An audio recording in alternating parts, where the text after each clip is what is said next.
E se eu te dissesse que um papa tentou apagar o inferno da Bíblia, e quase conseguiu? Uma história que a Igreja lutou para enterrar por séculos.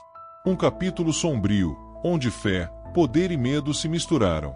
O protagonista, um homem que ousou duvidar da eternidade do castigo. Seu nome era Jacques Dueze, o Papa João XXII.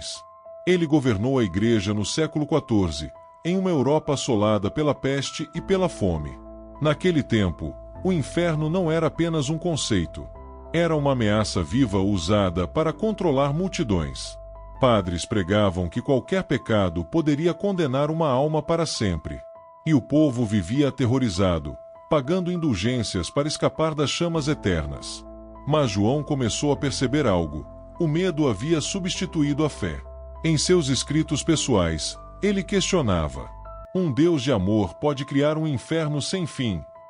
Suas dúvidas cresceram em silêncio, até se tornarem perigosas. Ele começou a discutir em público o que ninguém ousava dizer: que talvez o inferno fosse uma invenção humana. Para o Vaticano, isso era o mesmo que cuspir fogo sagrado. Mas João não se calou. Ele começou a ordenar mudanças nos textos e nas pregações oficiais. Determinou que o inferno fosse tratado como alegoria espiritual. E que o foco da Igreja fosse o arrependimento, não o castigo. Isso enfureceu cardeais, bispos e teólogos de toda a Europa. Alguns o chamavam de santo iluminado. Outros, de herege disfarçado de papa. Boatos começaram a circular de que João tinha visões. Diziam que ele conversava com anjos de luz que negavam o inferno.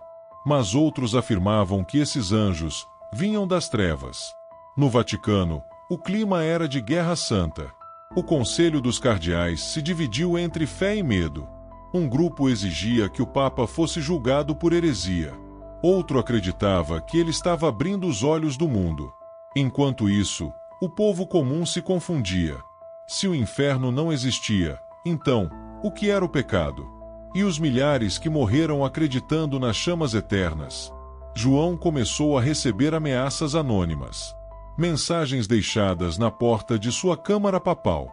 Frases escritas em sangue de animal. Uma delas dizia: "Você queimará no lugar que tenta negar." Mas ele persistiu. Continuou pregando que o inferno era uma metáfora do medo. E que Deus desejava cura, não punição. Alguns monges começaram a seguir suas ideias em segredo.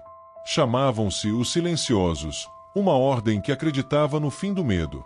Eles copiaram os textos do Papa às escondidas. E os esconderam em mosteiros pelo sul da França. Mas os inquisidores descobriram. Monges foram capturados, torturados e queimados em praça pública. João ficou em silêncio por semanas. E quando voltou a falar, parecia diferente. Alguns dizem que foi forçado a renunciar suas ideias. Outros acreditam que ele foi envenenado lentamente. Pouco antes de morrer, ele teria dito a frase que assombra o Vaticano até hoje: "O inferno está dentro de cada um que escolhe o medo."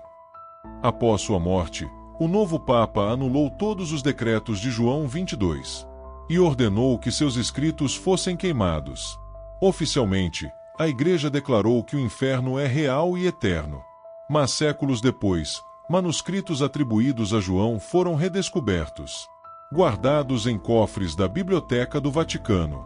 Pesquisadores afirmam que neles há frases riscadas à mão, como se alguém tentasse apagar a verdade. Entre os trechos, uma citação misteriosa: "A alma não cai, ela se esquece."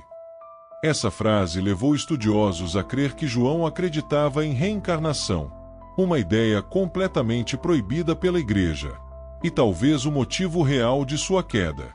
Alguns teólogos modernos acreditam que ele nunca renegou sua visão, que fingiu voltar atrás apenas para proteger seus seguidores. Outros dizem que a Igreja ainda mantém documentos sobre o caso trancados, selados sob o título Doctrina Damnata, Doutrina Condenada. E nesses arquivos estaria o verdadeiro conteúdo do Evangelho do Medo. Um texto que descrevia o inferno como energia humana, não divina. Mas se o inferno é apenas o medo, quem lucra com o medo das pessoas? Séculos depois, Essa pergunta continua sem resposta. E o nome de João 22 segue envolto em silêncio. Um papa lembrado como reformador e traidor. Um homem que tentou libertar o mundo da culpa eterna, mas foi condenado pelo mesmo medo que quis destruir. Talvez o inferno não esteja abaixo de nós, mas dentro das verdades que nos proibiram de questionar. E talvez apagar o inferno tenha sido o maior ato de fé já cometido, porque só quem enfrenta o medo descobre o que é realmente divino. E a dúvida que João deixou ecoa até hoje: o inferno existe, ou foi criado para que ninguém duvidasse do céu? Curte, se inscreve e lembre-se, a fé sem medo é a mais perigosa de todas.